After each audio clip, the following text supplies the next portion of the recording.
Chris, thank you. Turning to Commitment 2024 news now. If the presidential election was held today between Donald Trump and President Joe Biden, Trump would have a narrow lead. That is according to a new CNN poll. The poll found that 49% of registered voters would back Trump, 45% would back President Biden, 5% of voters say they would vote for someone else.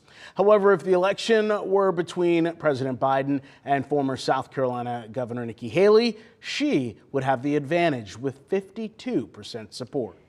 Tomorrow is the Democratic primary in South Carolina, and Democratic leaders say they are hoping for a large voter turnout. Our Carlos Flores joins us live in Greenville on what tomorrow could mean for Republican presidential candidate Nikki Haley. Hey, good afternoon there, Nigel and Carol. That's right. I actually stopped at an early voting precinct today and saw a steady stream of voters go in and cast their ballots for this year's Democratic presidential primary. But a low turnout could mean an opportunity for former South Carolina Governor Nikki Haley as she squares off against former President Donald Trump.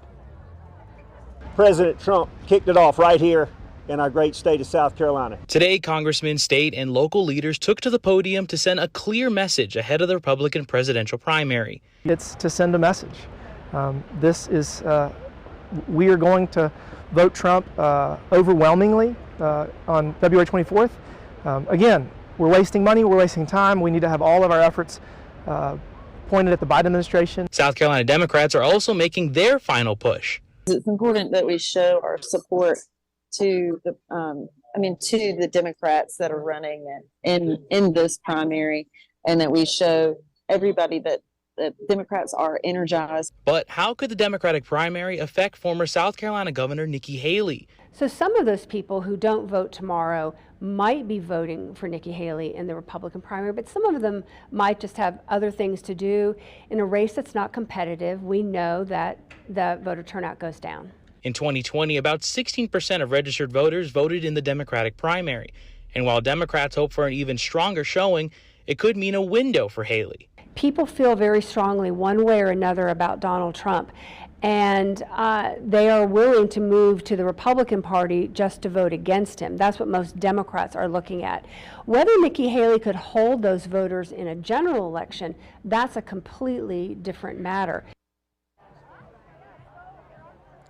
Now, as a reminder, polls open at 7 a.m. tomorrow and will close at 7 p.m. And it is important to remember that you will need to go to your assigned precinct. But for now, live in Greenville, Carlos Flores, WYFF News 4.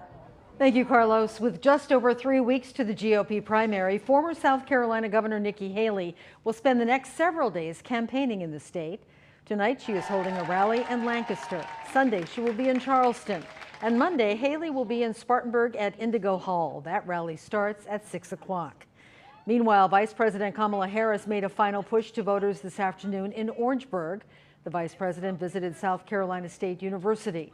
The second gentleman, Doug Emhoff, was also in South Carolina today.